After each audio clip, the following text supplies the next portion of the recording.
medio segundo. Eso tardas en decidir si alguien te cae bien o mal. Un estudio de la Universidad de Glasgow lo midió. Basta escuchar a una persona decir hola para que tu cerebro ya la haya juzgado como confiable, cercana o amenazante. Y ese juicio casi nunca depende de lo que dice, sino de cómo lo dice. La razón es simple. Tomas 50.000 decisiones al día, y para no colapsar, tu parte más veloz, el sistema límbico, decide por ti antes de que la razón opine. Por eso la primera impresión se forma en un instante, y después cuesta muchísimo cambiarla. Por eso el tono, el ritmo y la mirada pesan más que las palabras exactas. La gente no te rechaza por lo que dices, te rechaza por cómo suenas al decirlo, y se aleja en silencio, sin decirte nunca por qué. La buena noticia es que ahí tienes una palanca enorme. La comunicación es transversal. Aparece cuando conoces a alguien, cuando defiendes una idea, cuando te presentas en un trabajo, cuando amas. Manejarla bien no es un adorno, es abrir puertas que hoy se te cierran sin que sepas por qué. Pero este no es un manual de trucos para caer bien. No puedes obligar a nadie a quererte. Lo que sí puedes hacer, y de eso va todo lo que sigue, es quitar aquello que hace que te odien. Y ese estorbo, aunque todavía no lo creas, eres tú, tratando de agradar. El día que dejas de necesitar gustar, ya no hay nada que rechazar, porque ya no estás actuando. Ahí, recién ahí, empiezas a caer bien de verdad. Antes de empezar, quédate con una pregunta. No la respondas todavía. ¿A quién estabas tratando de gustarle? Respira. Empecemos. Capítulo 1. El miedo que hay detrás de cada palabra. ¿Y si eso que sientes justo antes de hablar no fuera lo que hace que caigas mal, sino todo lo contrario? Detente ahí, porque probablemente lo entendiste al revés toda tu vida.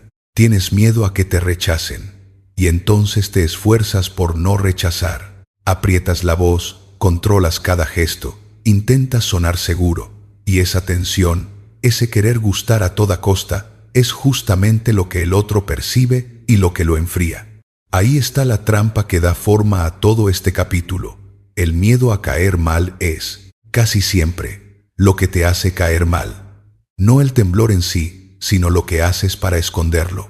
Vamos a empezar por el cuerpo, porque el cuerpo no miente. Cuando el miedo llega, tu organismo hace algo antiquísimo, de mucho antes de que existieran las entrevistas, las presentaciones o las primeras citas. Las pupilas se dilatan para dejar entrar más luz. Las glándulas segregan cortisol y adrenalina. El corazón bombea con más fuerza y manda sangre a los músculos, que se tensan, listos. A eso los científicos lo llaman la respuesta de lucha, huida o congelación. Freeze, flight o fight, en inglés. Es el mismo mecanismo que salvó a tus antepasados cuando un depredador apareció entre los arbustos. Tu cerebro, en su parte más primitiva, no distingue del todo entre un tigre y una sala llena de gente mirándote. Reacciona igual. Y esto casi nadie te lo dijo. Esa reacción, por sí sola, no te vuelve odioso. Te vuelve más despierto, más atento, más presente. La gente no rechaza a quien tiembla, rechaza a quien se pone una máscara para que no se le note el temblor. Lo primero es humano y cercano. Lo segundo huele a falso, y nada aleja más rápido que lo falso. Cuando a mí me toca hablar frente a mucha gente, se me congelan las manos. Todavía. Después de años, después de miles de horas. Y agradezco que así sea. Porque el día que me pare frente a una audiencia y no sienta ese cosquilleo, ese día voy a saber que dejé de respetarlos, que dejaron de importarme. Y ahí está la primera clave para que nadie te odie. A nadie le cae mal. Alguien a quien de verdad le importa lo que está haciendo. El nervio, bien llevado, comunica exactamente eso, que esto te importa. Lo que sí cae mal es la indiferencia disfrazada de seguridad, esa frialdad de quien parece por encima de todo. Ahora, sentir el miedo es una cosa, y saber qué hacer con él es otra. Y aquí es donde muchos, sin darse cuenta, eligen justo el camino que los hace insoportables. Existen 3 maneras de convivir con ese nerviosismo.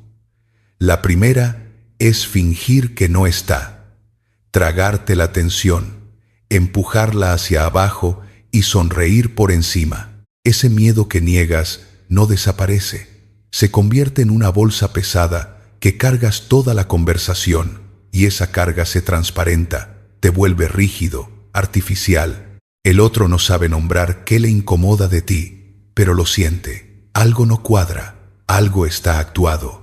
La segunda manera es pelearte con el miedo, enojarte contigo por sentirlo, combatir cada síntoma. Y ya sabes cómo terminan esas peleas. El miedo se hace más grande cuanto más lo combates, porque le das toda tu atención, y esa guerra interna te desconecta por completo de la persona que tienes enfrente. Queda la tercera, la única que no te vuelve antipático. No negarlo, no combatirlo. Agarrarlo del brazo y decirle: tengo miedo, pero igual vamos para allá, acompáñame. Cuando dejas de tratar el nerviosismo como un intruso y empiezas a verlo como un compañero de viaje incómodo pero leal, algo se afloja. Ya no gastas fuerzas en ocultarlo. Las usas en lo que importa, en la persona que tienes enfrente. Y esa persona, al sentirse mirada de verdad, no tiene ningún motivo para rechazarte. Hablando de mirar al otro, aquí hay una idea que cambia por completo cómo entiendes la comunicación. Casi siempre nos comunicamos a través del dolor. Suena duro, pero quédate conmigo. Cuando quieres que alguien te escuche de verdad, lo que activas en el otro no suele ser el placer, sino una pequeña alarma, un roce con algo que teme, que le duele o que le preocupa. Porque la atención humana funciona así. Se enciende ante la amenaza mucho más rápido que ante la calma. Y esto importa para lo nuestro por una razón concreta. Si no captas la atención del otro, no te odia, pero algo peor te pasa, se vuelve indiferente. Y de la indiferencia no se vuelve. La gente no se queda contigo porque suenes lindo. Se queda porque tocaste algo que le importa lo suficiente como para girarse hacia ti. Caer bien, en el fondo, empieza por dejar de sonar bonito y empezar a sonar verdadero. Déjame llevarte ahora a una idea que a mí me ordenó la cabeza como pocas, porque desactiva el miedo que te hace gustar de menos. El miedo no es un bloque sólido, tiene tamaños, y los miedos grandes desactivan a los pequeños. Voy a contártelo con algo mío, y te pido que lo escuches con cuidado, porque toca un lugar sensible. El mayor miedo de mi vida, durante muchísimo tiempo, fue que le pasara algo a mi mamá. Le tenía pánico a su muerte, de esos que no se razonan. Y un día ese miedo abstracto se volvió concreto. Mi mamá enfermó de cáncer, y lo que yo tanto temía empezó a acercarse de verdad, pero pasó algo que no esperaba. En la etapa final, cuando la enfermedad ya la había tomado casi por completo, y yo la veía sufrir día tras día, mi miedo cambió de lugar. Dejé de tener más miedo a que muriera. Empecé a tener más miedo a que siguiera sufriendo así. El miedo mayor había reemplazado al menor. Y quiero ser muy claro, porque no te cuento esto para arrancarte una lágrima, ni para adornar una lección con un dolor real. Si atraviesas algo parecido con alguien que amas, esto no es una fórmula ni un consejo terapéutico. Es solo una observación honesta sobre cómo se comportó el miedo dentro de mí. Y la observación sirve para lo que nos ocupa. Tu miedo a caer mal, a que te juzguen, a que no te quieran, es un miedo pequeño disfrazado de enorme. Ponlo al lado de uno mayor. Pasarte la vida callado, invisible, tragándote lo que sientes por temor a la opinión ajena, hasta volverte alguien a quien nadie llega a conocer de verdad. Ese sí es el destino que deberías temer. Cuando lo pones enfrente, el miedo a caer mal se encoge, y desde esa calma, paradójicamente, empiezas a caer bien. Ahora, permíteme ser justo contigo, porque no quiero venderte una idea redonda que después se caiga. Hay una teoría muy provocadora que dice que absolutamente todo lo que hacemos, lo hacemos por miedo.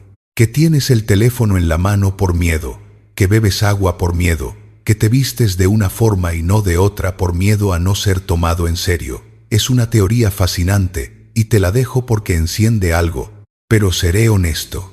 No todo se reduce al miedo.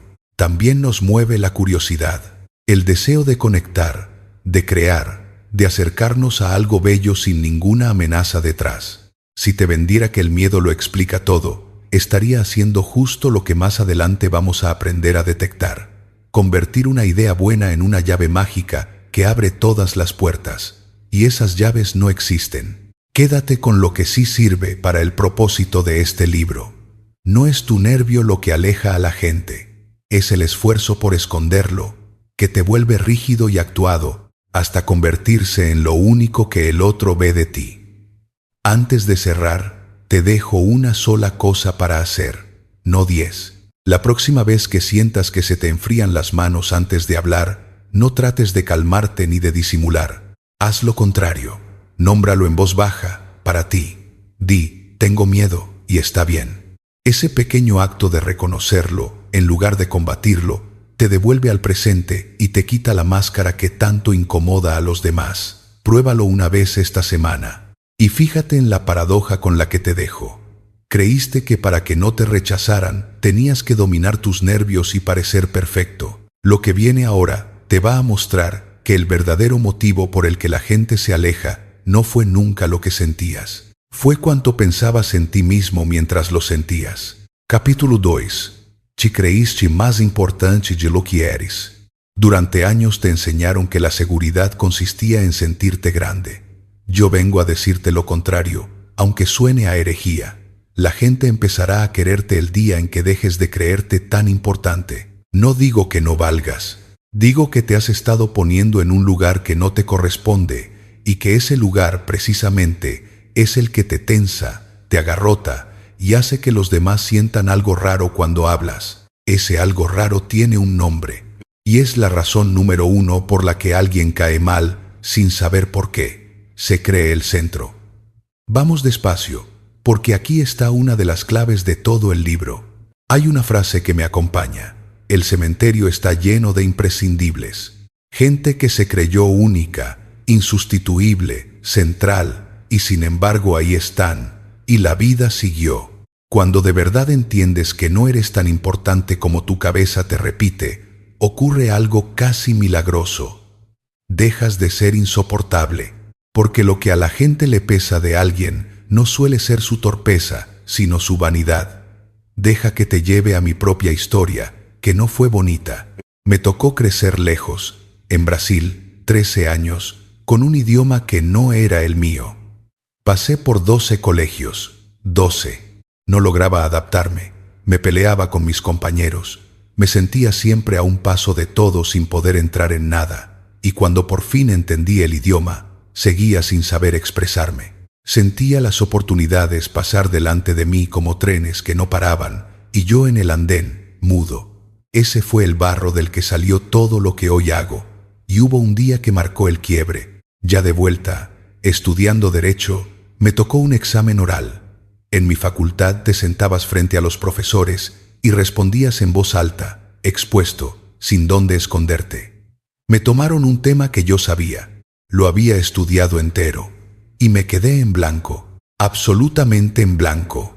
La ansiedad me sobrepasó, igual que cuando era niño, y salí de ahí llorando, con la sensación de que la vida me jugaba otra vez la misma mala pasada. Le escribí a mi papá deshecho, y él, en lugar de consolarme con frases vacías, me dijo algo que cambió mi rumbo. ¿Por qué no vas a una librería y buscas algo sobre comunicación que te ayude? Ahí empezó todo, pero quiero que notes un detalle de esa historia, porque es más útil que la historia misma. Cuando salí de aquel examen, me acordaba de la respuesta. La tenía completa en la cabeza, 2 minutos tarde. Escucha bien esta distinción, porque te va a servir 1000 veces. Cuando sales de una situación de estrés y no te acuerdas de la respuesta, tu problema fue el estudio, el contenido. Pero cuando sales y sí te acuerdas, cuando la respuesta estaba ahí y no salió, entonces tu problema no fue el conocimiento, fue la comunicación, fue el nervio, el bloqueo, el exceso de presión. La mayoría confunde las dos cosas y se castiga por lo que no es. ¿Y por qué no salió? Aquí llegamos al corazón del capítulo. No salió porque, en ese instante, Estabas pensando en ti mismo, en cómo te veías, en qué iban a opinar, en el ridículo posible. Y esa autoobservación constante es una trampa que se muerde la cola. Cuanto más te miras, peor hablas. Cuanto peor hablas, más te miras. La ansiedad social, en el fondo, nace muchas veces de una sobreestimación, de creer que todos los ojos están clavados en ti, midiéndote. Te voy a dar una prueba que yo mismo comprobé. Vengo de dar un evento presencial, frente a mucha gente, y estaba menos nervioso de lo habitual. Me puse a analizar por qué, y la respuesta fue simple. Estaba pensando más en el contenido y en la gente que en cómo me movía yo, en cómo me veían, en qué opinión se llevarían de mí. Ahí estaba el secreto, escondido a plena vista. Cuando el foco está en ti, te agarrotas. Cuando el foco está en lo que quieres entregar y en quien lo recibe, te sueltas. El nervio se alimenta de la vanidad, aunque a la vanidad la disfracemos de inseguridad. Y aquí está la conexión directa con caer bien. Nadie odia a quien lo hace sentir importante. Todos se cansan de quien solo se hace importante a sí mismo. Por eso a mis alumnos, cuando llegan con este problema, les mando un ejercicio que parece un chiste y no lo es. Les digo: sal del centro de tu vida un rato, súbete a un taxi y pregúntale al taxista cómo va su día. Y por todo ese trayecto, pon al taxista en el centro. Escúchalo de verdad. Vas a descubrir dos cosas. La primera, que poner a otro en el centro es un acto de madurez, no de sumisión. La segunda, que cuando lo haces, tu propia ansiedad se disuelve, porque simplemente ya no hay lugar para ella. No puedes estar aterrado por cómo te ven y genuinamente concentrado en el otro al mismo tiempo. El foco es uno solo. Elige bien dónde ponerlo. Hay otra herramienta, hermana de esta, que uso hasta el día de hoy. Consiste en intentar verte en tercera persona. Salir un instante de tu cuerpo y mirarte desde afuera.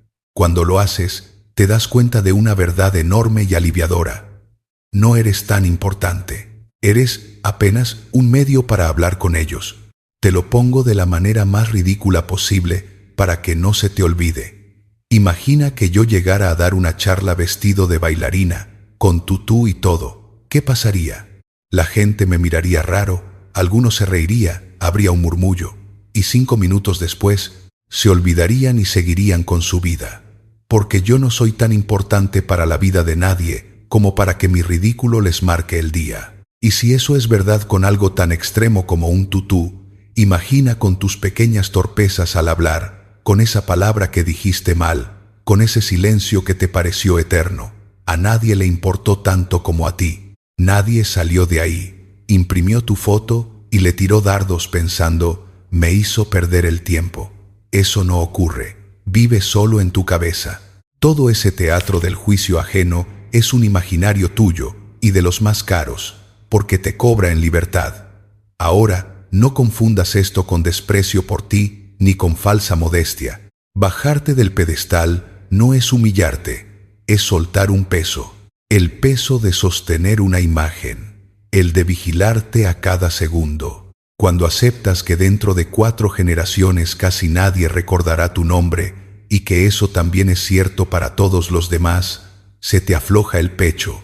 Ya no tienes que impresionar a nadie. Y no hay nada más imposible de odiar que alguien que dejó de necesitar tu aprobación y libre de esa necesidad puede por fin verte a ti. Ese es el estado desde el cual uno se vuelve, sin proponérselo, querible. Quiero que hagas una pausa aquí, la que dura una respiración, y que te hagas, en silencio, 3 preguntas. La primera: en tu última conversación importante, ¿en quién estabas pensando, en ti o en la otra persona? La segunda: esa vez que te quedaste en blanco, ¿de verdad no sabías, o sabías y el nervio no te dejó sacarlo? La tercera, la más incómoda: ¿cuánto de tu miedo a hablar es, en realidad, miedo a no lucir bien? No respondas rápido. Deja que las preguntas trabajen. Te confieso algo antes de seguir, porque no quiero sonar como quien ya lo resolvió todo. Yo caigo en esto seguido. Todavía hay días en que me sorprendo actuando para una platea imaginaria, cuidando una imagen que a nadie le quita el sueño. La diferencia es que ahora lo noto antes. Y en el momento en que lo noto, me bajo del centro y respiro. Se hace todos los días, como lavarse los dientes. Y ahí está justamente su belleza, en que no exige perfección, solo honestidad, lo cual me lleva al terreno donde muchos, sin saberlo, se vuelven insoportables por la razón contraria a la que creen. Porque tú, que ya empiezas a soltar el peso de tu propia importancia, seguramente todavía cargas otro peso, gemelo y más silencioso, la necesidad de parecer perfecto. Y nada aleja tanto a la gente como alguien que nunca deja ver una sola grieta. Capítulo 3. Lo contrario de perfecto es humano. Eso que alguna vez llamaste quedé mal tiene otro nombre, y hoy te lo voy a dar. Aquella reunión donde se te trabó la voz, ese chiste que cayó en un silencio horrible, la vez que dijiste algo torpe y quisiste que la tierra te tragara. Lo guardaste todo en una carpeta mental llamada fracaso, convencido de que esos momentos son los que hacen que la gente te rechace. Pero esa carpeta está mal etiquetada. Lo que hay ahí dentro no son tus fracasos, son tus momentos más humanos. Y son, exactamente, los que impiden que alguien te odie. Quédate conmigo, porque esto contradice todo lo que te vendieron. Te hicieron creer que para gustar tenías que ser impecable, que un buen comunicador no se equivoca, no duda, no tiembla. Y entonces te pasaste años persiguiendo una versión pulida de ti mismo, una que nunca fallara. El problema es que esa versión no existe, y peor todavía, si existiera, sería la más fácil de detestar. Nadie soporta a quien parece perfecto. Voy a explicarte por qué. Tengo una frase que repito mucho: hecho es mejor que perfecto, con una excepción que siempre aclaro. No estoy hablando de ingeniería civil. Ahí sí quiero que el puente esté perfecto antes de que pases, porque si no, se cae. Hablo de comunicación. En este terreno, cuanto más lo haces, más te equivocas, más feedback recibes, más rápido mejoras. Quien espera a estar listo, a hacerlo perfecto, no lo hace nunca. Ahora, para que ese hecho te haga crecer, necesitas feedback honesto. Gente alrededor que te diga de verdad qué está pasando, no lo que quieres oír. Aquí muchos cometen un error garrafal. Se rodean de amigos del campeón. Esas personas que aplauden todo, que te dicen que sos un genio, que cada cosa que sale de tu boca es espectacular. Se siente rico, claro, pero es veneno dulce.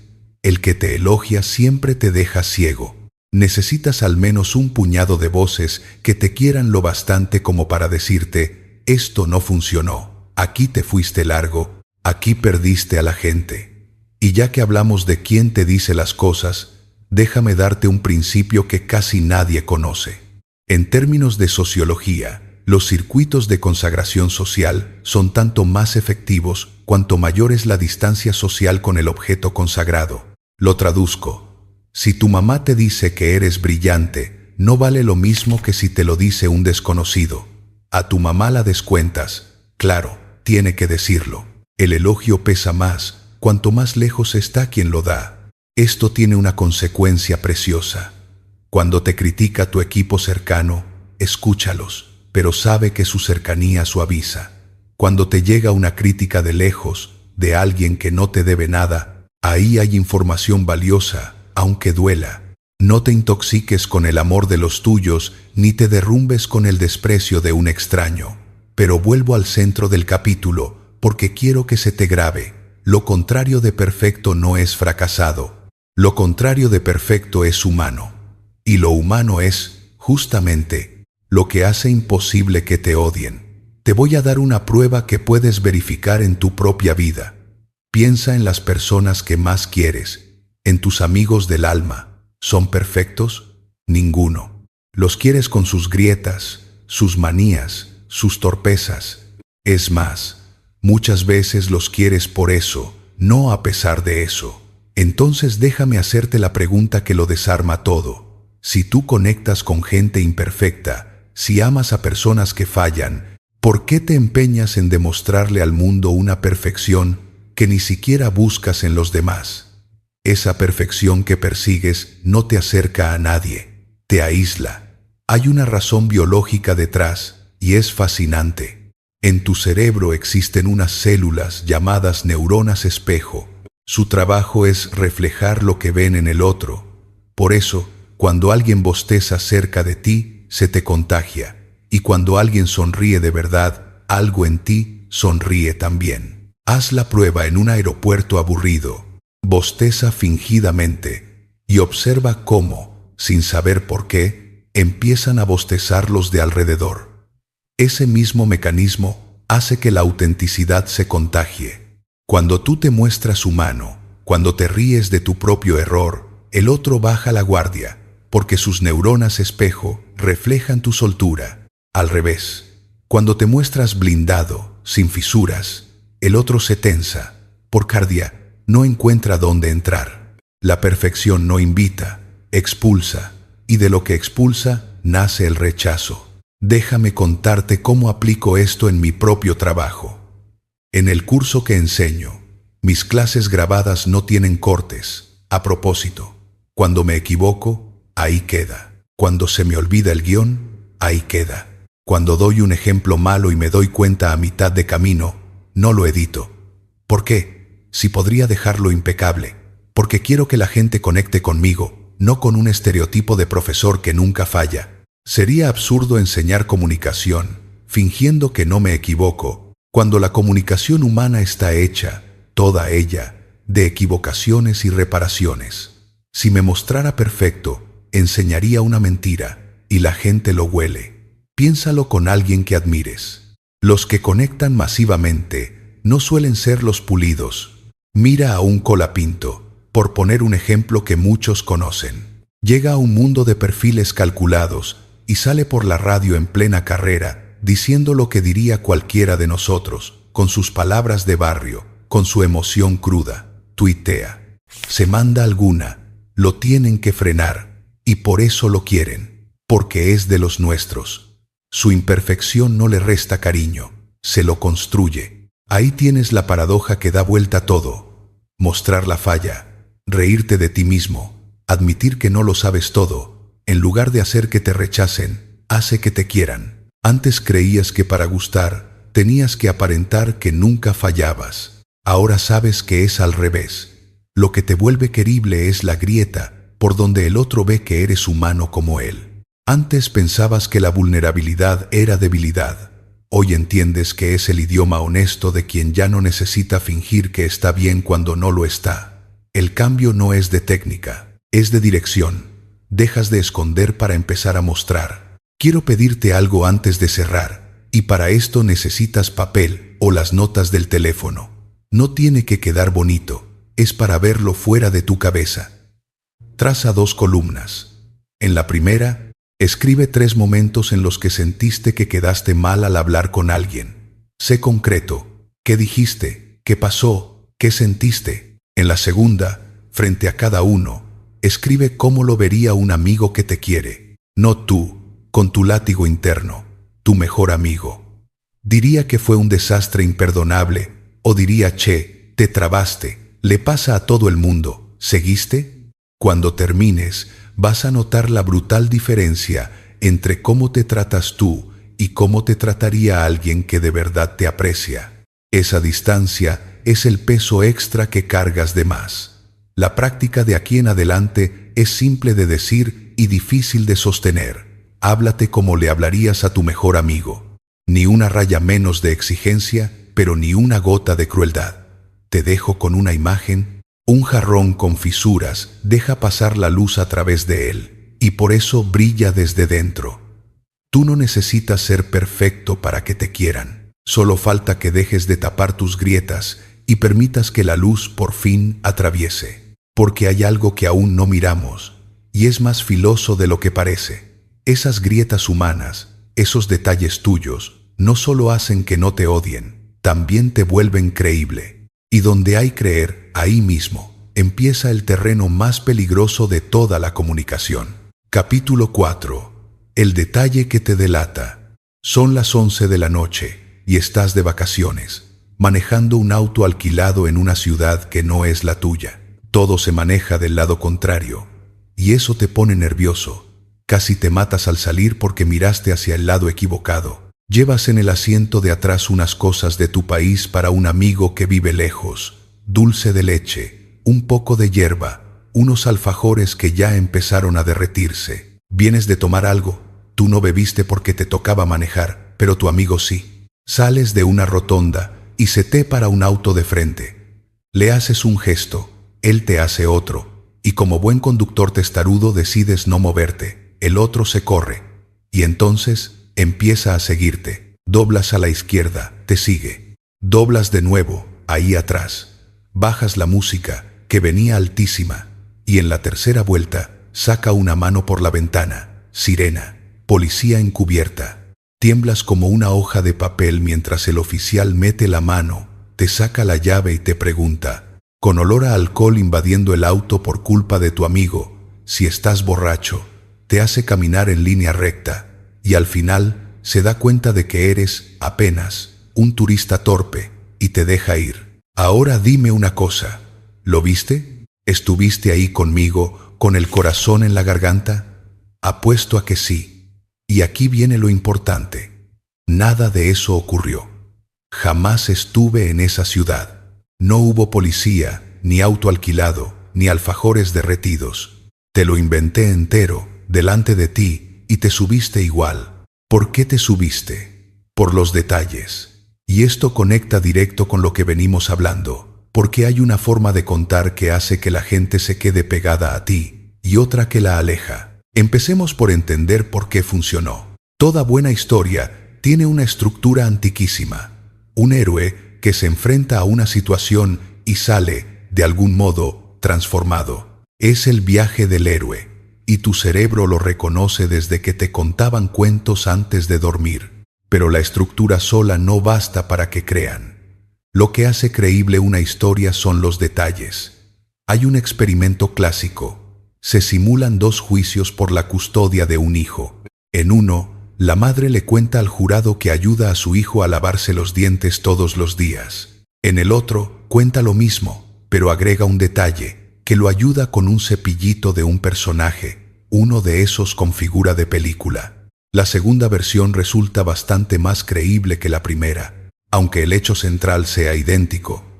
El detalle específico, el cepillo con dibujo, lo vuelve concreto, visible, real. Tu mente no imagina un niño lavándose los dientes con la misma nitidez con la que imagina un niño con un cepillo de Darth Vader. Y lo que imaginas con nitidez, lo crees.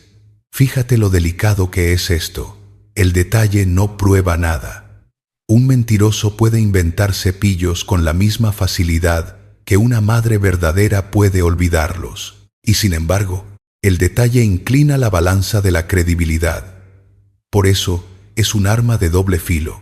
Cuando te conté la historia de la ciudad extranjera, cargué cada paso de detalles. Cómo me sentía, el susto al manejar del lado contrario, los alfajores derritiéndose. Y en el momento en que te pregunté, ¿conoces esa ciudad? Y tú, por dentro, dijiste que sí. Ya habías entrado en la historia, ya me habías dado tu confianza. Ahora, ¿qué tiene que ver esto con que no te odien? Muchísimo, porque la gente que cuenta historias falsas, adornadas, demasiado perfectas, tarde o temprano se descubre, y no hay nada que genere más rechazo que sentirse engañado por alguien que fingió. El que te miente con detalles inventados, cuando lo pillas, ya no vuelve a caerte bien nunca. Hay dos tipos de ruido que conviene conocer. Está el ruido semántico, cuando usas una palabra que el otro no entiende, o una referencia que no le hace sentido, y ahí se rompe la conexión. Si te hablo de algo de mi cultura que no conoces, te pierdo.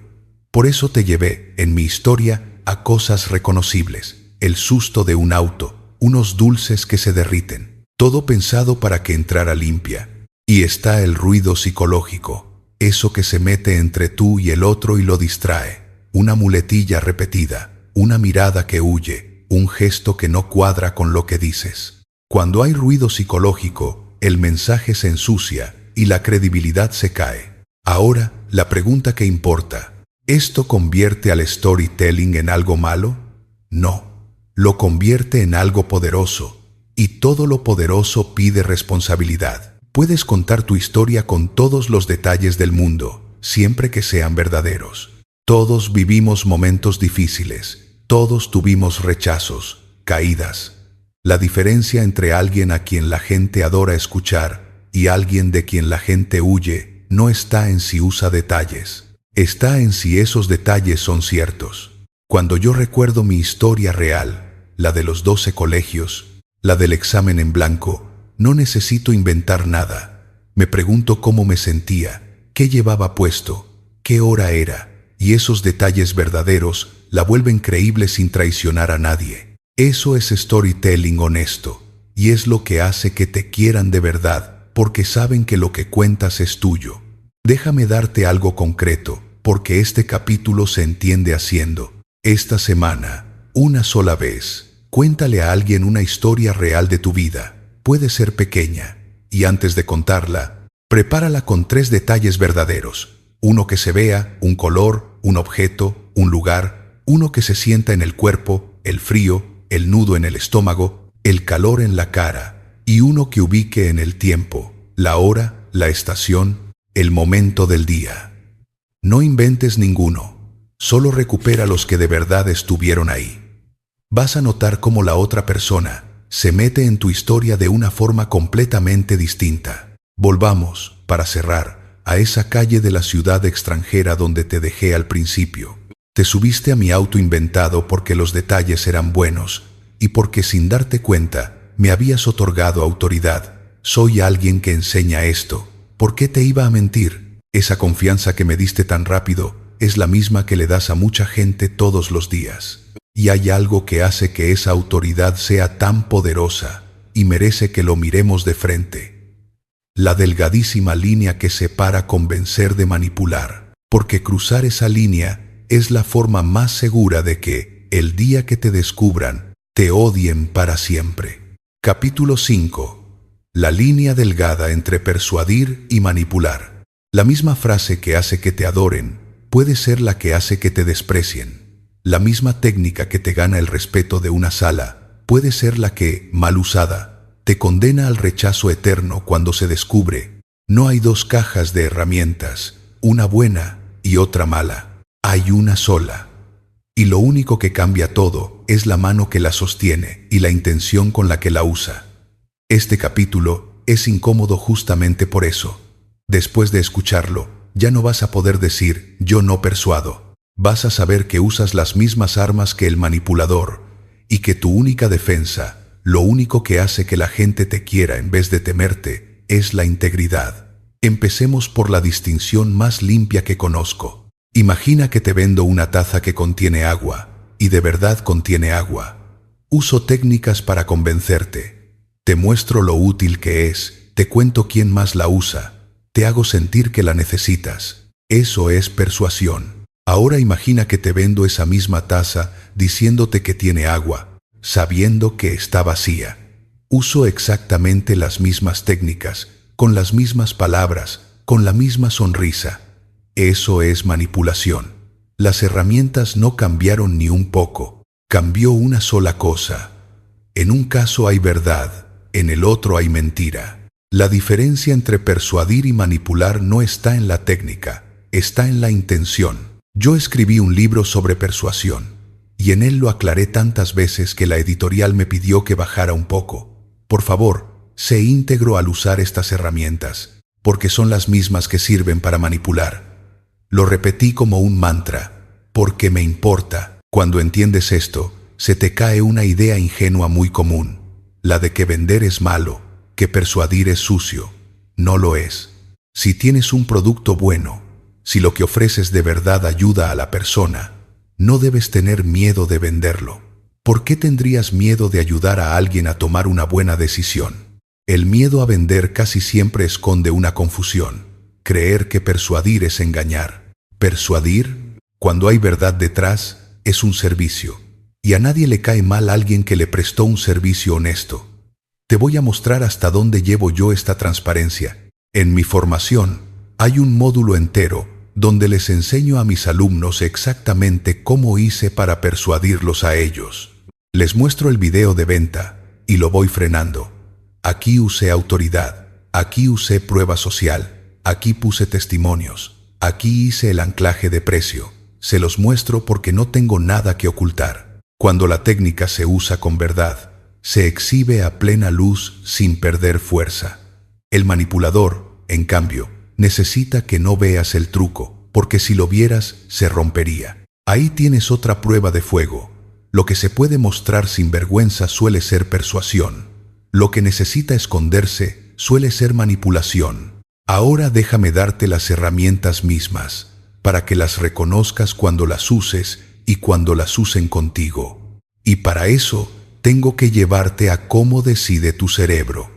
Hay un autor, Daniel Kahneman, premio Nobel, que escribió el mejor libro sobre esto, mucho mejor que el mío. Pensar rápido, pensar despacio. Su idea, resumida, es que tienes dos sistemas de decisión. Uno racional, lento, que piensa con esfuerzo, y otro automático, rápido, que decide sin que te des cuenta. Durante un día normal, tomas alrededor de 50.000 decisiones. Si tuvieras que razonar cada una, colapsarías. Así que la mayoría las toma tu parte automática, ese sistema veloz. Y toda la persuasión, todos los sesgos cognitivos, hablan justamente ese idioma, el del sistema rápido, el que decide antes de pensar. Veamos los principales. El primero es la autoridad. Vas al médico y no le pides su boletín de calificaciones.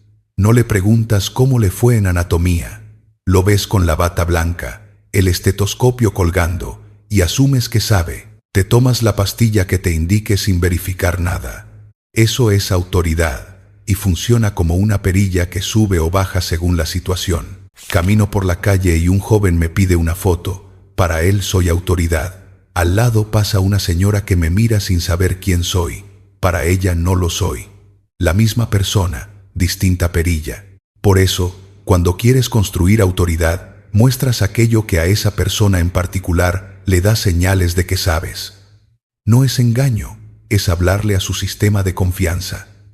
El segundo es la reciprocidad. El ser humano tiende por naturaleza a devolver lo que recibe. Si alguien te ayuda, sientes el impulso de ayudarlo. Por eso, el que te da valor de manera constante, sin pedir nada, genera en ti una deuda emocional que después, cuando ofrece algo, tú quieres saldar. Y ojo con la palabra clave, constante. Ayudar de vez en cuando no genera reciprocidad, la frecuencia sí. Piensa en quien reparte dinero en un barrio pobre y crea comunidades enteras dispuestas a defenderlo. Entendió la reciprocidad. La herramienta, otra vez, es neutra. Lo que la vuelve luz u oscuridad es la intención. El tercero es la historia. Amamos escuchar historias desde niños. Aprendimos el mundo a través de cuentos. Por eso, una idea envuelta en una historia entra donde un argumento suelto rebota. Ya lo viste en el capítulo anterior.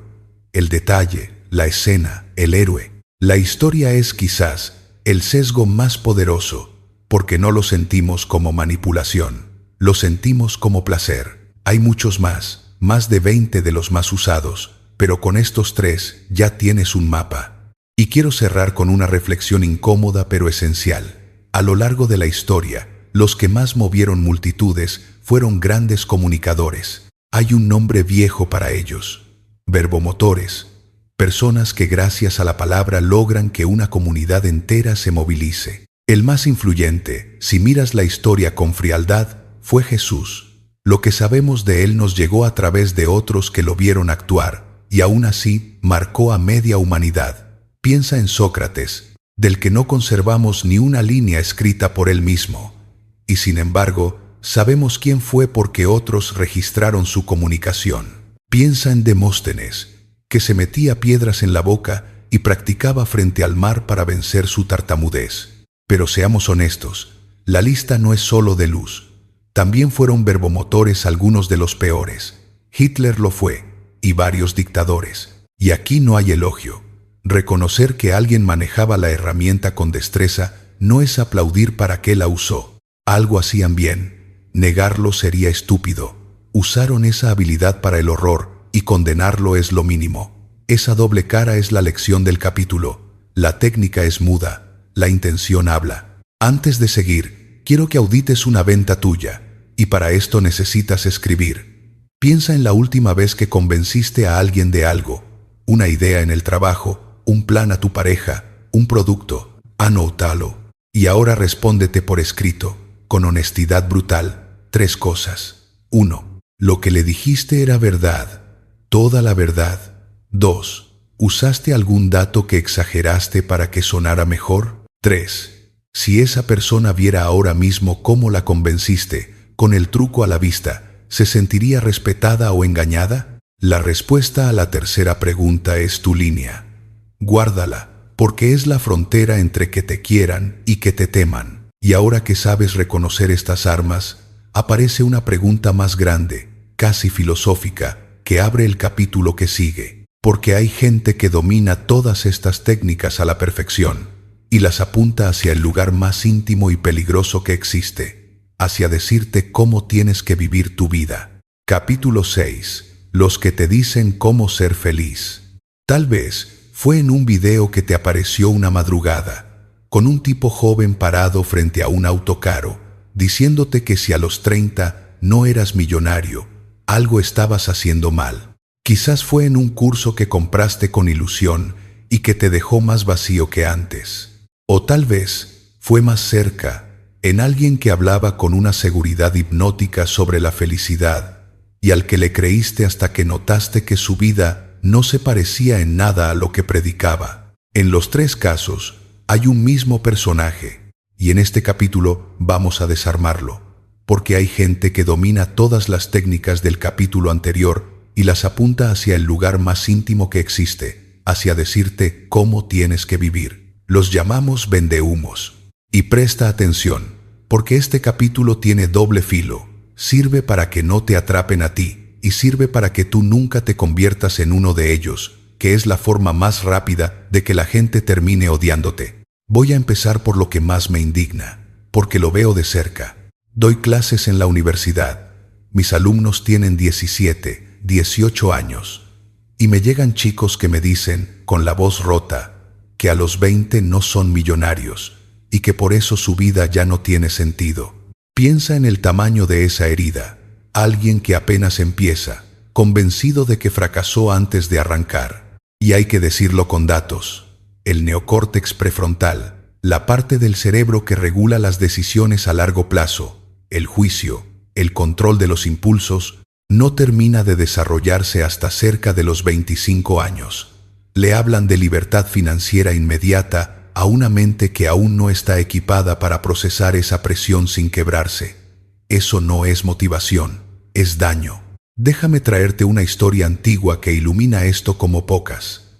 En la Odisea, Ulises pasa años intentando volver a su isla, a Ítaca, donde lo espera su amada. En el camino cae en la isla de Calipso, una diosa que lo enamora y le ofrece todo: placer sin límite, compañía, una vida de ensueño.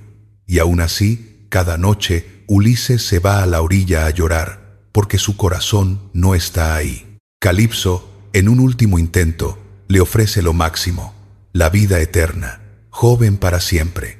Y Ulises le dice que no. Prefiere volver a su isla, envejecer y morir donde de verdad es feliz, antes que la eternidad en el paraíso equivocado. Esa es la primera gran enseñanza de la filosofía occidental sobre la felicidad. Cada uno tiene un lugar propio donde florece, y ese lugar no es negociable ni universal, ni lo puede definir nadie por ti. Fíjate lo que hacen los vendehumos. Te venden la isla de Calipso como si fuera la única Ítaca posible. Te dicen que la felicidad es cierto auto, cierto reloj, cierta cantidad de ceros en el banco, y te convencen de que si no lo alcanzas, fracasaste. Pero tu Ítaca, ese lugar donde tú específicamente eres feliz, solo la conoces tú, y no deberías dejar que un desconocido en Internet te la reemplace por la suya. Aquí conviene que aprendas a distinguir algo fino, porque no todo grupo es una trampa. Hay comunidades sanas, que suman, y hay algo que imita a la comunidad, pero funciona como secta. Y las técnicas sectarias, a lo largo de la historia, siempre fueron las mismas. La primera es el lenguaje. Empiezan a hablar todos con las mismas palabras, para hacerte sentir parte de una misma sintonía, de un club que los de afuera no entienden. La segunda es el símbolo.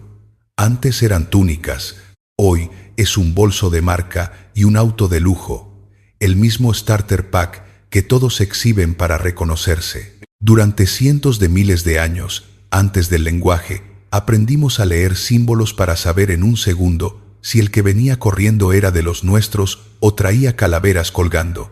Ese reflejo antiquísimo es el que explotan. Visten igual, hablan igual, cuentan las mismas historias, para que tu cerebro primitivo diga, estos son de mi tribu. La tercera técnica es la sensación de superioridad. La secta te hace sentir que tú viste una verdad que los demás no ven, que saliste de la Matrix, y esa superioridad es adictiva, porque le da a tu ego lo que más desea, sentirse especial. Fíjate el contraste con todo el libro. Mientras la humildad hace que no te odien, esta superioridad prestada te vuelve, poco a poco, insoportable. La cuarta técnica, la más reveladora, es el objetivo difuso. Cuando alguien quiere juntarse contigo para tomar un café y tu cabeza pregunta automáticamente ¿por qué? ¿Qué quiere? Ahí hay una señal. En la comunicación sana hay un porqué claro. En la sectaria, el propósito siempre es borroso. Quiero ayudarte con tu desarrollo. ¿Qué desarrollo si no me conoces? Esa neblina no es casualidad, es diseño. Mantenerte confundido para que no puedas evaluar con claridad lo que te ofrecen. Yo tuve un problema con uno de estos. Un tipo en México que tenía una secta de manual.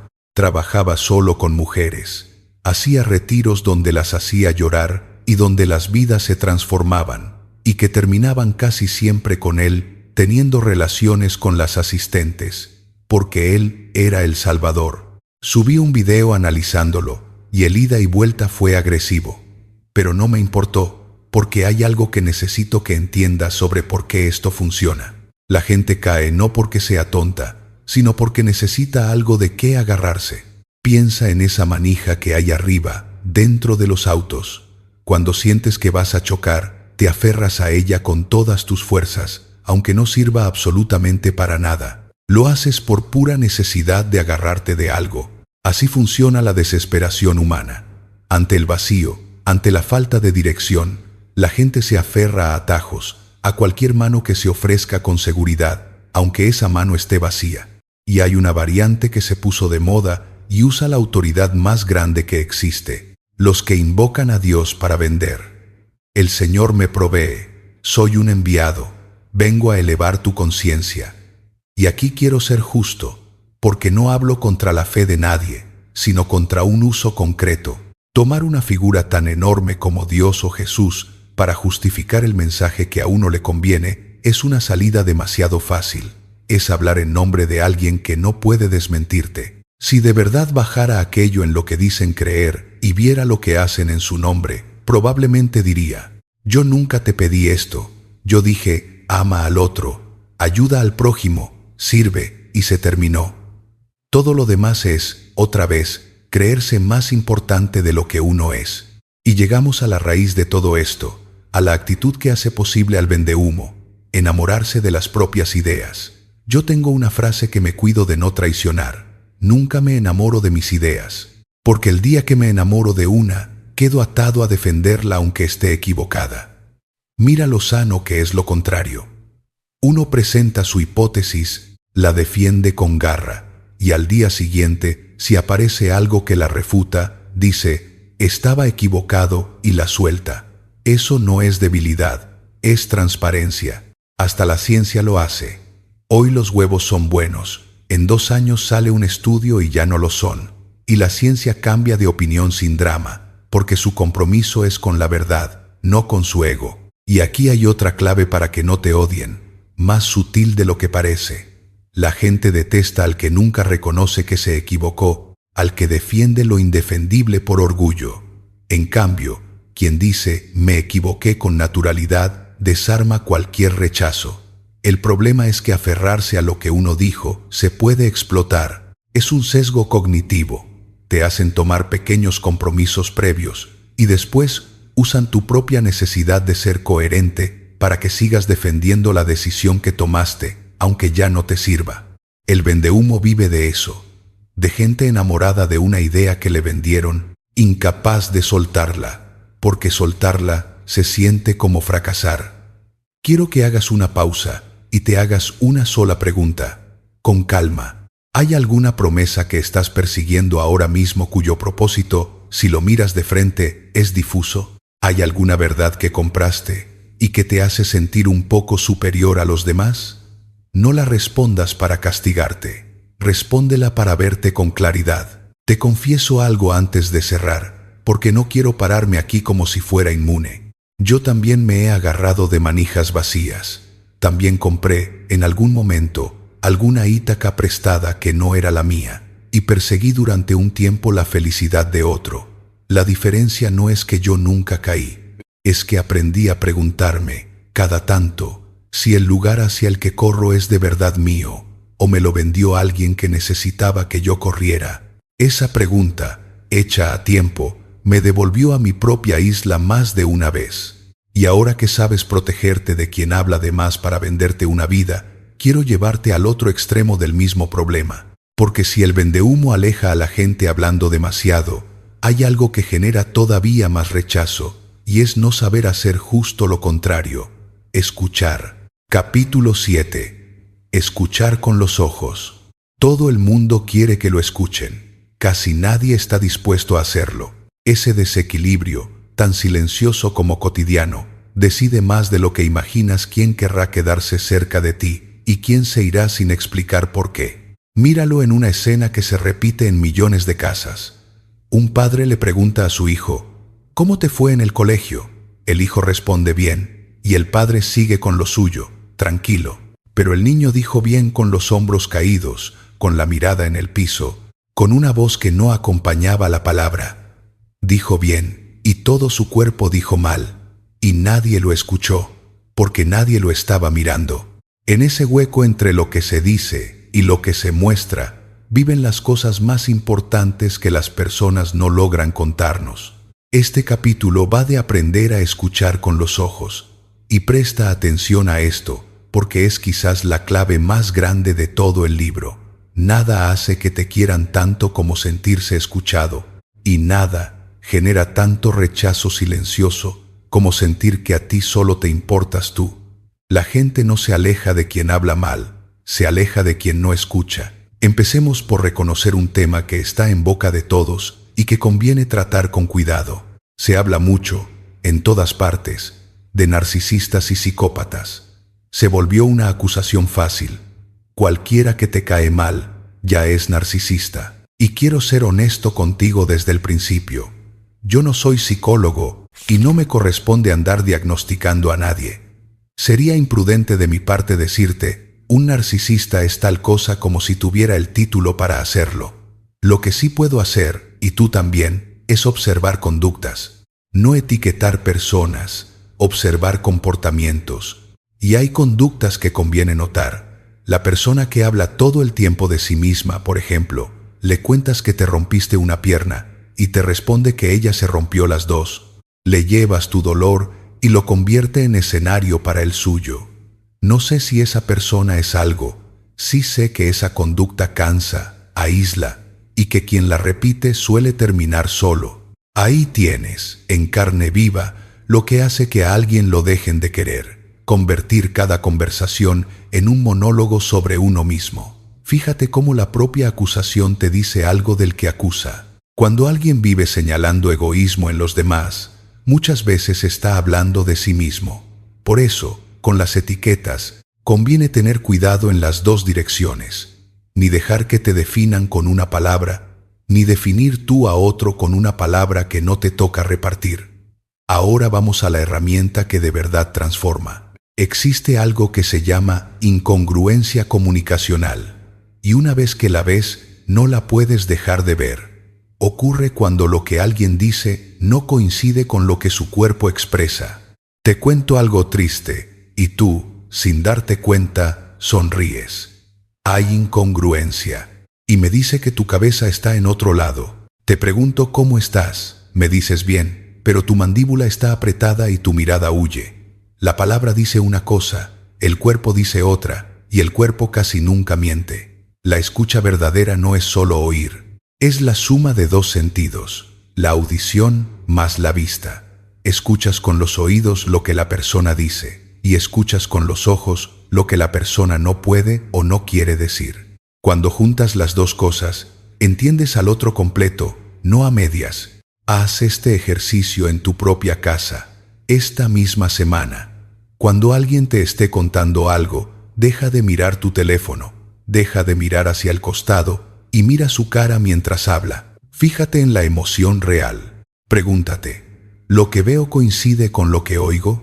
Esto es especialmente vital de padres a hijos. Hay chicos que sufren en silencio, que viven cosas duras y no las cuentan, y que si les preguntas, responden bien con la cara desencajada. Si escuchas solo con los oídos, te quedas tranquilo y los pierdes. Si escuchas con los ojos, notas el bien que no cierra. Y ahí, en lugar de acusar o interrogar, haces una repregunta suave.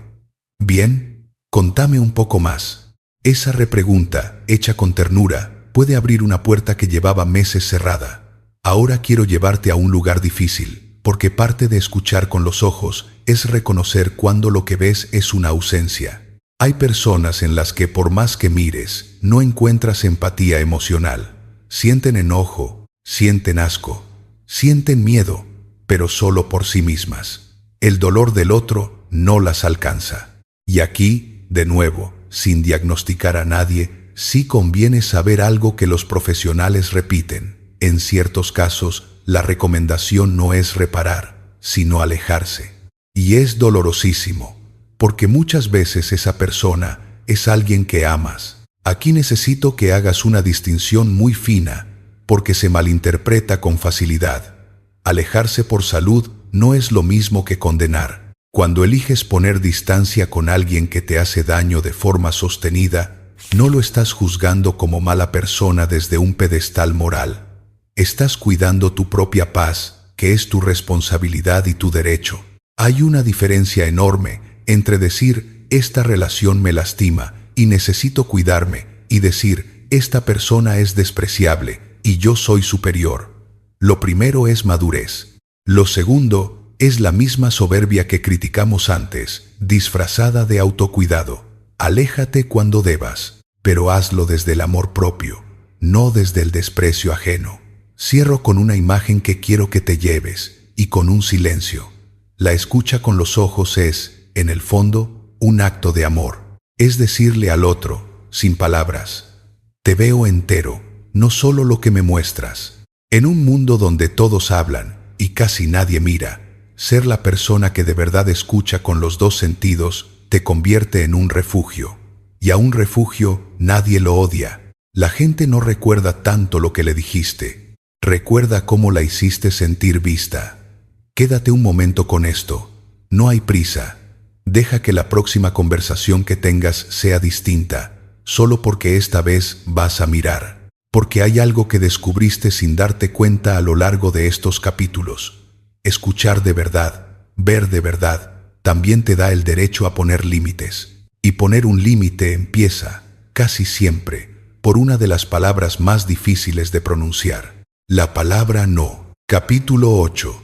El arte de decir que no. Te voy a confesar algo que me costó años entender. Durante mucho tiempo dije que sí a todo, convencido de que esa era mi manera de ser buena persona. Me equivocaba. La gente termina alejándose de ti, no por los no que dijiste, sino por los que no te animaste a decir. Ese no que te tragaste la última vez tiene un nombre, y no es amabilidad. Se llama, casi siempre, miedo.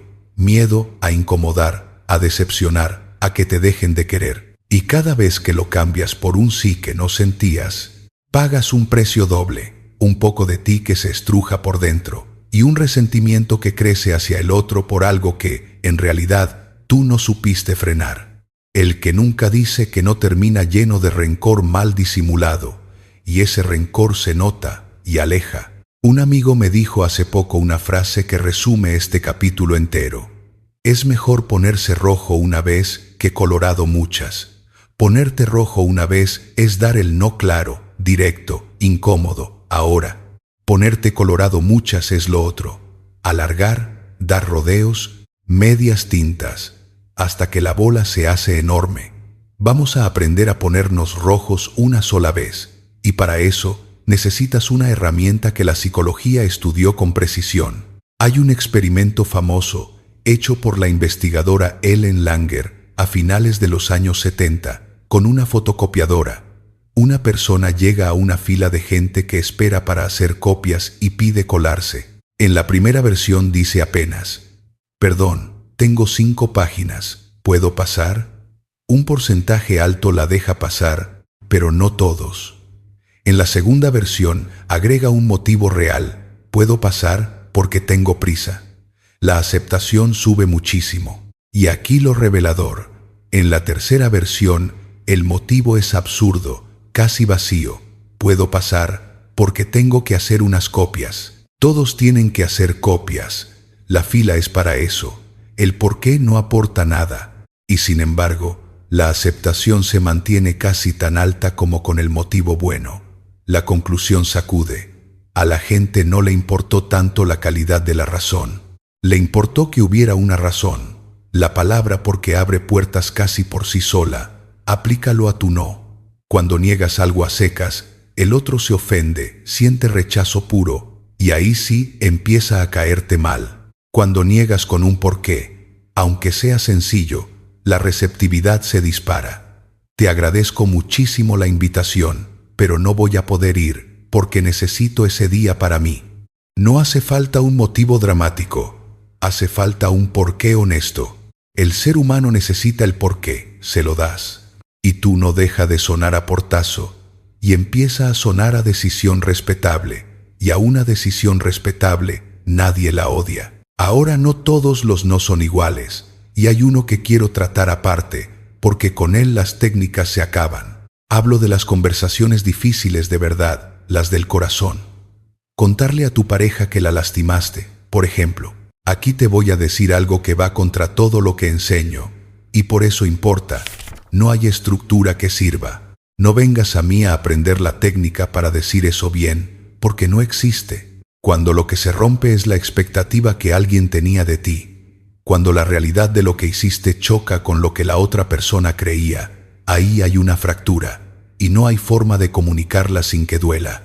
Pretender diseñar la frase perfecta para que el otro no sufra es, en el fondo, una falta de respeto. Es pensar más en quedar bien tú que en el dolor real del otro. Y ese cálculo, cuando se nota, es lo que de verdad hace que te desprecien. Entonces, ¿qué se hace? Lo contrario de la técnica. Se habla con el corazón en la mano, lo antes posible, sin alargar, sin buscar justificaciones para lo injustificable, porque nadie te puso una pistola en la cabeza para que hicieras lo que hiciste. Lo hiciste, y ser responsable de tus actos es parte de la madurez. Me equivoqué. Soy responsable de esto. No vine a explicarte lo bonito, vine a decírtelo porque mereces saberlo. Eso, dicho con verdad, vale más que 1000 estructuras. En los temas del corazón, la autenticidad reemplaza a toda técnica, y hay una razón más profunda por la que te cuesta tanto decir que no. Sobre todo si eres de cierto tipo de persona. Vamos a definir algo rápido. Los estímulos externos, la fiesta, las luces, la gente, el ruido, a algunos les dan energía y a otros se la quitan. El extrovertido sale de fiesta y quiere más. Los estímulos lo cargan.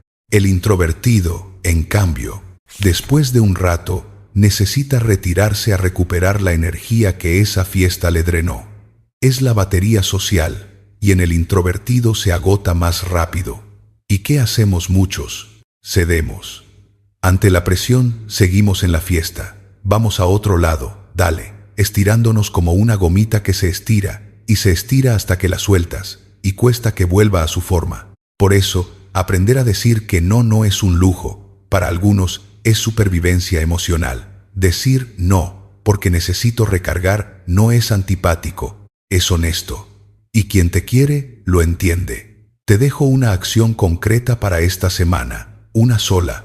Vas a decir un no que normalmente dirías que sí y le vas a agregar un porqué breve y honesto. No un no cruel, no una lista de excusas. Un no claro, con su porqué, dicho lo antes posible. Y después, observa dos cosas. Cómo lo recibe el otro, casi siempre mejor de lo que temías, y cómo te sientes tú, casi siempre más liviano. Te vas a dar cuenta de que ese no te alejó de nadie que valiera la pena. Piensa en la gomita que por fin dejó de estirarse y volvió entera a su forma. Esa forma eres tú, recuperando tu tamaño real, sin rencores guardados, sin síes falsos que después te vuelven amargo. Porque hay una última pieza en todo esto, la que sostiene lo demás. Nada de lo que aprendiste sirve si por dentro sigues buscando el atajo. Y de eso, del final del atajo, va el último capítulo. Capítulo 9. Profesional, no aficionado. El talento sin trabajo es apenas una promesa que casi nadie cumple. Arranco por ahí, sin anestesia, porque te lo debía desde el título de este libro. No existe el atajo que te vendieron. Todo lo que aprendiste, el manejo del miedo, la humildad, la autenticidad, el storytelling honesto, la escucha, el no honesto, se cae si por dentro sigues esperando la fórmula mágica que lo haga fácil. No la hay. Y hay una razón por la que esto importa para que no te odien. La gente huele al que finge saberlo todo, al que busca el atajo, al que promete lo que no puede cumplir. En cambio, respeta y quiere al que trabaja de verdad y no se las da de más. Pero antes de mostrarte lo que sí hay, déjame contarte una historia que se cuenta sobre Einstein. Y te pido de antemano que la tomes por lo que es. Una anécdota, probablemente inventada, que circula desde hace décadas sin que nadie pueda confirmarla. Dicen que Einstein tenía un chofer que lo había escuchado dar la misma conferencia más de 300 veces. Un día, camino a la charla número 301, Einstein le confiesa que no tiene ganas. Y el chofer, que se la sabía de memoria, le propone: déjame darla yo. Tú siéntate entre el público. Einstein acepta. El chofer da la charla perfecta, porque conocía cada pausa, cada silencio, cada énfasis. Hasta que, al final, alguien del público hace una pregunta complejísima de física. El chofer, sin inmutarse, responde: es una pregunta tan sencilla que la va a poder contestar hasta mi chofer, y señala a Einstein, sentado atrás. Más allá de si ocurrió o no, la historia enseña algo real sobre la autoridad de un escenario, pero yo quiero usarla para lo contrario, para hablarte de qué haces cuando de verdad no sabes, porque a mí me pasa seguido. Me toca dar charlas frente a gente mucho más capacitada que yo, con más años de estudio, y siempre hay alguien que levanta la mano con una pregunta que no sé responder. ¿Qué hago? Aprendí una secuencia y te la regalo. Primero, si sospecho que quien pregunta ya sabe la respuesta, le devuelvo la pregunta: ¿y tú qué opinas? A veces el que pregunta solo quería lucirse, y ahí le das el espacio. Segundo, si no, abro el juego a la sala. ¿Alguien aquí sabe la respuesta? Muchas veces alguien la tiene, y todos ganan. Y tercero, la última bala, cuando nadie la sabe, digo, con toda tranquilidad, no lo sé. Porque lo peor que puedes hacer es mentirle a la audiencia. Si inventas una respuesta sobre física cuántica, se te va a notar, vas a quedar mal, y toda tu credibilidad se cae. Decir no lo sé es infinitamente más noble, y no pasa nada. Al contrario, te vuelve más querible, porque el que admite un límite es el mismo que no te va a mentir en lo demás. La gente no odia al que no sabe algo, odia al que finge saberlo todo. Déjame bajar esto a la tierra, a cómo trabajo de verdad. La gente me pregunta, ¿cómo hago mis videos? Esperando una fórmula secreta. No la hay. Tengo dos tipos: los de tendencia, que reaccionan a algo que está pasando ahora, y los que llamo de fondo, que sirven para siempre, como enseñar a hablar en una entrevista. Grabo sin guión, porque las temáticas ya las tengo incorporadas de tanto darlas en clase. Pero antes me hago una pregunta. Mi filtro, ¿esto enseña algo o solo alimenta los sesgos de confirmación de la gente? Si no puedo aportarte algo que te lleves y apliques, no hago el video. Ese es el corazón de la cosa. Aportar valor, no llenar espacio. Y aquí está la distinción que lo cambia todo. La diferencia entre hacer algo de manera profesional y hacerlo de manera aficionada. Cuando me siento a escribir un libro, me siento a las 9 de la mañana. No espero a que venga la inspiración. Me siento a las 9 porque soy un profesional. Y el profesional no depende de la musa. Vengo a esta charla lo más preparado que puedo, no improvisando. Esa es la fuente real de la motivación. No un truco, sino el compromiso de tratar lo que haces con seriedad. Yo lo resumo con 2 materias que hay que aprobar todos los días: la materia gris y la materia glútea. La materia gris es ponerte a pensar, a estudiar, a leer. La materia glútea es sentar el trasero en la silla y quedarte ahí, haciendo el trabajo, cuando lo fácil sería levantarte. Las 2 juntas, no hay una sin la otra. Te voy a dar, además, un pequeño ritual que uso yo, una mnemotecnia, con los 5 dedos de la mano, para arrancar el día con la cabeza en su lugar. El primer dedo, ser positivo, no anticipar resultados negativos. El segundo, saber a dónde voy, tener claro el objetivo de cada cosa que hago, aunque sea chiquito, porque cuando sabes a dónde vas, las dudas de los demás se disipan solas. El tercero, mandar al carajo, con cariño, a los que te dicen que no vas a poder. El cuarto, el compromiso, que no admite medias tintas, es 100 o es 0, como la fidelidad. Y el quinto, el del T, el dedo del detalle. Estar atento a las pequeñas cosas, porque la vida y la comunicación pasan por ahí. Ese es mi mantra, y me levanto con él. Y ya que hablamos de atajos que no existen, tengo que ser honesto sobre el tema más espinoso: la libertad financiera, sobre todo en nuestros países. No tengo ni idea de cómo hacerte millonario, y desconfía de cualquiera que diga que sí la tiene. Lo único que puedo decirte como profesor, con la estadística en la mano, es esto: si estudias mucho y trabajas mucho, tienes más probabilidades, no una garantía, más probabilidades. Y sé que el terreno es durísimo. Para que tengas una idea de lo real de la dificultad, de lo que ingresa una formación como la mía, en un país como el mío, cerca del 70% se va en impuestos. No es una queja, es un dato, para que entiendas que la salida no es fácil, y que quien te la pinte fácil te está mintiendo. Pero difícil no es imposible. Los que se preparan, los que se vuelven muy buenos en lo suyo, tienen más chances. No hay mentoría de alguien en una foto con un auto de lujo que reemplace eso.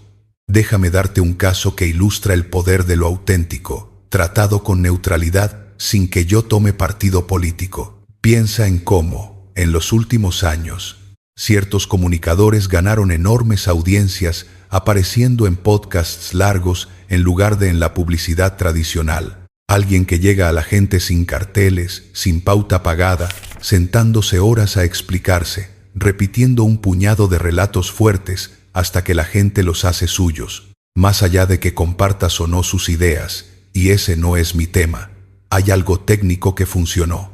La autenticidad percibida y la repetición de mensajes claros ganaron sobre el estilo tradicional, medido y difuso. La lección, separada de la política, es la misma de todo el libro. La gente premia lo que suena verdadero, aunque sea imperfecto, por encima de lo que suena pulido pero vacío. A lo verdadero no se lo odia, a lo falso, tarde o temprano. Sí, tu acción para esta semana y para el resto de tu vida, si te animas, es el ritual de los 5 dedos cada mañana. 30 segundos. Positivo. Dirección. Ignorar a los que dudan. Compromiso al 100. Detalle. Ordena la cabeza antes de que el día la desordene. Y con esto llegamos al final del camino, pero no al final de la conversación, porque hay algo que quiero decirte, ya no como quien enseña, sino como quien también aprendió, en carne propia, todo lo que acabas de escuchar. Conclusión. Hay una imagen que me quedó dando vueltas mientras armaba todo esto, y no es una lección, es un recuerdo, una mesa, gente alrededor, y yo hablando mucho, contando lo mío.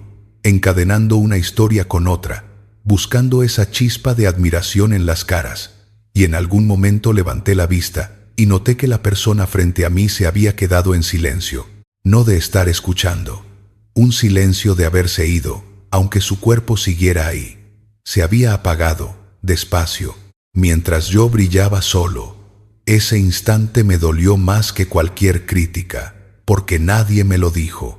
Lo vi y entendí, de golpe, todo lo que acabo de contarte. Durante años creí que para que me quisieran tenía que impresionar, que caer bien era ser el que mejor hablaba, el que dejaba a todos admirados.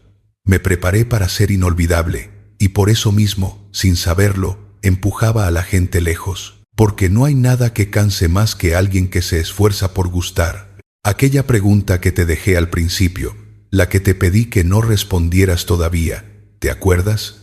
¿A quién estabas tratando de gustarle? Yo tardé demasiado en contestármela, y la respuesta, cuando llegó, me desarmó. No estaba tratando de gustarle a nadie más que a mí mismo.